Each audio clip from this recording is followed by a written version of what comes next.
ప్రియమైన వాళ్ళారా, ప్రభు యేసుక్రీస్తు నామములో ఈ యొక్క ఉదయకాల సమయం మీ అందరికీ నా యొక్క హృదయపూర్వక శుభాకాంక్షలు తెలుపుకుంటున్నాను.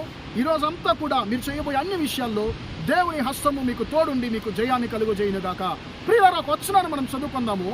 హెబ్రీ పత్రిక 11వ అధ్యాయము 6వ వచనం ఇలా చెప్పుచుంది, విశ్వాసము లేకుండా దేవునికి ఇష్టలుగా ఉండడము అసాధ్యము అనేటువంటి మాటను ఇక్కడ మనం చూస్తున్నామండి. ఈరోజు ఉదయకాల సమయమున నీతో దేవుడు మాట్లాడుతున్నాడు. నా కుమారుడా, కుమార్తె, నీవు నాకు ఇష్టంగా జీవించాలని నువ్వు అనుకుంటున్నావు, నాకు ఇష్టంగా నీ జీవితము మార్చుకోవాలని నువ్వు అనుకుంటున్నావు. కానీ అలాగ నీ జీవితం నాకు ఇష్టంగా మారాలంటే ఒకే ఒక మార్గం ఉంది. అది ఏంటంటే దేవుని మనము పూర్తిగా విశ్వసించడము. అబ్రహాము దేవుని విశ్వసించాడండి. ఎలా ఆయన విశ్వసించాడు? ఆయన దేవుడు అంటున్నాడు, అయ్యా నీకు నేను సంతానం దయచేయబోతున్నాను అని అంటున్నాడండి. అప్పుడు ఆయనకి వయస్సు 100 సంవత్సరాలు అవుతుంది, ఆయన భార్యకు 99 సంవత్సరాలు అవుతుంది. ప్రియులారా, అలాంటి పరిస్థితుల్లో దేవుడు ఆ మాట పలికినప్పుడు ఆ మాటను అబ్రహాం అలానే విశ్వసించాడండి. అప్పుడు శారమ్మకి 90 వయసు అయిపోయింది. ఆమెకి శరీరంలో బలము లేదు, శరీరం అంతా కూడా బలహీనపడినటువంటి ఒక శరీరము. ఈయనకి 100 సంవత్సరాలు అయిపోయింది. 100 సంవత్సరాలు బలహీనమైనటువంటి శరీరము, వృద్ధాప్యులుగా ఉన్నారు, అయినా కూడా వృద్ధాప్యులుగా ఉన్నారు. అలాంటి సమయంలో దేవుడు అంటున్నాడు, అబ్రహాము నేను నీకు సంతానం ఇవ్వబోతున్నానని. ప్రియులారా, దాన్ని అలానే విశ్వసించాడు అబ్రహాము.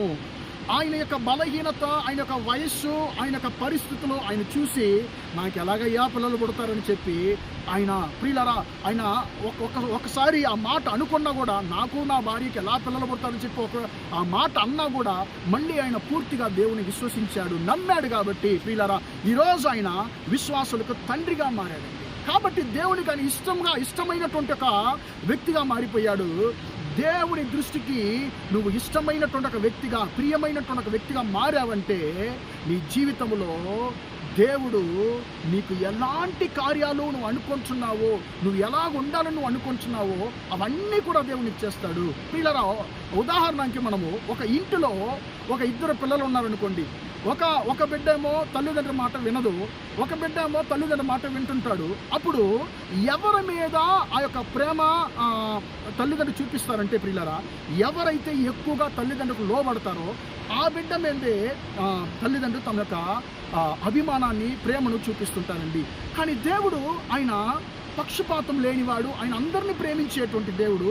అయినా కూడా మన జీవితము దేవునికి ఇష్టంగా మారాలంటే ప్రియులారా, మన జీవితంలో దేవుని ఎక్కువగా మన పరిస్థితులు చూడకుండా విశ్వసించడమే ఒకే ఒక మార్గం అండి. ఈరోజు దేవుడు అంటున్నాడు, కుమారుడా, కుమార్తె, నీ కొరకు నేను గొప్ప అద్భుతాలు నేను చేయడానికి నేను సిద్ధంగా ఉన్నాను.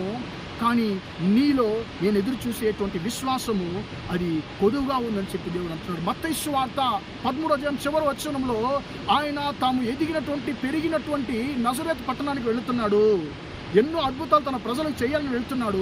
కానీ ఏం అద్భుతాలు చేయలేకపోతున్నాడు. అక్కడ కొంత అద్భుతాలు మాత్రమే చేస్తున్నాడు, చాలా అద్భుతాలు చేయలేకపోతుంది. ఎందుకంటే వారు యేసయ్యను నమ్మలేదు కాబట్టి, వారి అవిశ్వాసాన్ని బట్టి ఆయన అక్కడ అనేక అద్భుతాలు చేయలేకపోయాను అని మత్తయి సువార్త 13వ అధ్యాయము చివరి వచనం అంటుంది. ఈరోజు దేవుడు తన చేతిలో నీ కొరకు అద్భుతాలు ఆయన ఉంచుకొని సిద్ధంగా ఉన్నాడు. కానీ ఆ యొక్క అద్భుతాలు మనం పొందుకోలేకపోతున్నాం. కారణం ఏంటంటే దేవుడు ఎదురు చూసేటువంటి విశ్వాసం మనలో లేదు కాబట్టి ప్రియులారా, మన యొక్క విశ్వాస జీవితాన్ని మనం సరి చేసుకుందాము.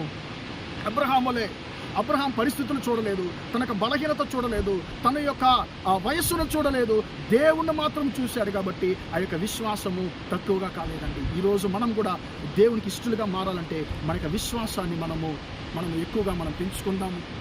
మనలో ఉండేటువంటి అవిశ్వాసాన్ని తీసివేద్దాము. మన పరిస్థితులు చూడకుండా యేసయ్య వైపు మాత్రం నువ్వు చూడు.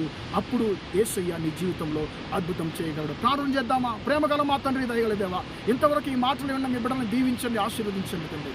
విశ్వాసం లేకుండా దేవునికి ఇష్టలుగా ఉండడం అసాధ్యం అని చెప్పి తండ్రి మీ యొక్క మాట చెప్పిన ప్రకారం తండ్రి మా జీవితంలో తండ్రి మా యొక్క విశ్వాసాన్ని కూల్చివేసిన ప్రతి ఒక్క కార్యాన్ని యేసు నామములో తొలగించమని ప్రార్థిస్తున్నాను.